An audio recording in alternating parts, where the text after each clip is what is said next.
Mais d'abord, Ah. on l'a vu rôder il y a 5 ans autour de Fukushima et on l'a repéré mercredi dans les manifestations contre la loi El Khomri. Il est avec nous, Mathieu Noël.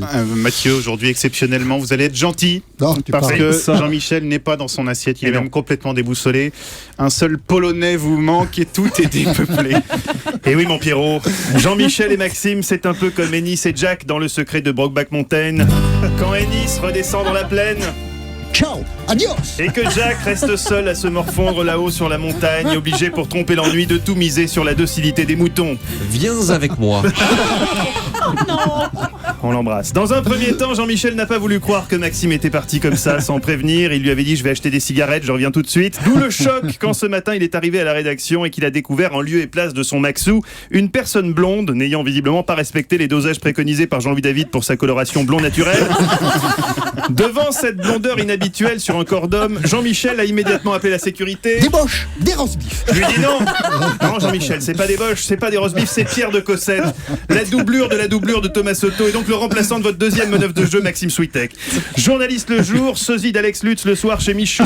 Ah oui, C'est vrai. Pierre de Cossette, alias L'évêque travesti avec une perruque blonde. comme le surnomme affectueusement Diane Chenouda, journaliste important de la rédaction d'Europe 1, puisque Pierre est un pilier du service, Jean-Michel. Mais si, on va... Attendez, j'appelle Maxime.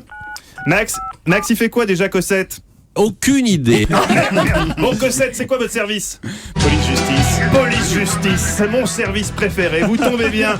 Jean-Michel aussi adore les faits divers, c'est d'ailleurs un enquêteur hors pair qui, ici même, fait souvent avancer le schmilblick en matière judiciaire. Dès qu'il n'a pas une nouvelle information sur une affaire non élucidée, l'inspecteur Mich n'hésite pas à en faire un sujet et même à appeler un invité pour confirmer cette absence de rebondissement dans une affaire close. Housse de planche à voile. Voilà, c'est comme dans toutes ces affaires criminelles qui nous passionnent. Il y a des indices qui laissent suggérer que telle piste doit être favorisée par telle autre, mais en fait, on n'en sait rien. Merci, Ça, c'est inspecteur de Mich. l'info. Bravo. Surtout, n'hésitez pas à intervenir si jamais l'absence d'un nouvel élément ne permettait pas d'ouvrir le dossier.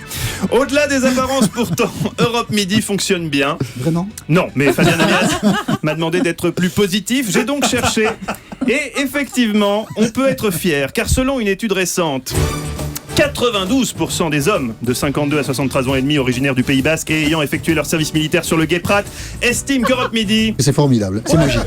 Les auditeurs plébiscitent notamment la complémentarité du duo Switek-Apathy. Certes, leurs lancements sont un peu téléphonés. Vous êtes prêt, Jean-Michel? Toujours prêt, Maxime? Est-ce que vous les voulez, Jean-Michel? Je les veux, Maxime. Bon, une fois qu'on a compris le truc, on a fait le tour. Mais la force d'Europe Midi, c'est aussi sa capacité à vous faire rêver avec cette séquence foutraque, fourre-tout mais joyeuse qu'on appelle Europe Découverte.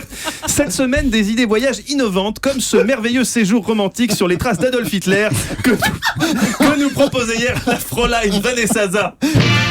Nostalgie d'une époque révolue, d'un national-socialisme coquin, champêtre, loin de l'image injustement totalitaire qui lui colle à la peau, Vanessa Za vous propose une autre vision du romantisme allemand, trop souvent boudé par les tours opérateurs. Et puis Berchtesgaden, le nid d'Hitler.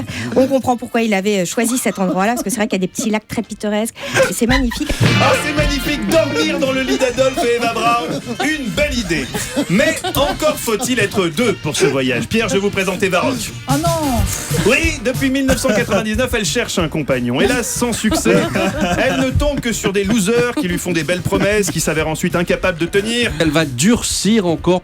Mercredi, on a cru qu'elle avait enfin trouvé quelqu'un. On a Sauf cru, que on a c'est cru. son cousin. Eh oui, Kevin Rock, d'où l'inquiétude grandissante de sa maman qu'on embrasse qui est en régie. Enfin, comment conclure ce résumé de la semaine sans évoquer l'angoisse qui saisit à la gorge tous les attachés de presse de maisons de disques quand ils apprennent que Mathieu Charrier va donner son avis sur un album.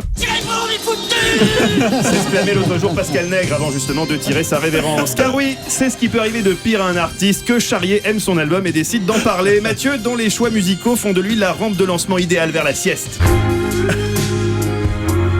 Plus convaincu? J'ai l'impression d'attendre un massage dans un spa. Mathieu qui en outre le don de toujours trouver les mots justes pour mettre en valeur un album qui lui a plu. Après Loudoyon et les deux Avishai Cohen, cette réaction de Ambroise Willow mercredi. Who the fuck is Mathieu Charrier? You want True Normand? I will give you True Normand, motherfucker. Qu'on peut traduire par qui est Mathieu Charrier? J'aimerais le remercier pour sa chronique qui va vraiment booster les ventes de mon album.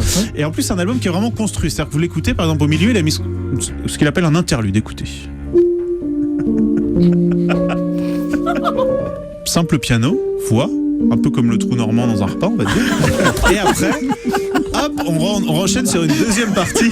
Tu vas loin, tu Mais vas c'est loin. vrai. Je sais pas. Mais si, ça se Vous avez une manière de parler de la musique qui est assez.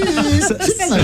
Voilà, espérons que Mathieu trouve aujourd'hui une expression plus élégante que trou normand pour la chanteuse folk australienne qu'il va nous présenter. Mon Pierrot, je te laisse avec cette équipe de champions. Jean-Michel, un dernier mot? Paf paf. Eh bien écoutez, paf paf également, Jean-Michel. Bon week-end. Merci Mathieu Noël. On vous retrouve la semaine prochaine. Ce sera avec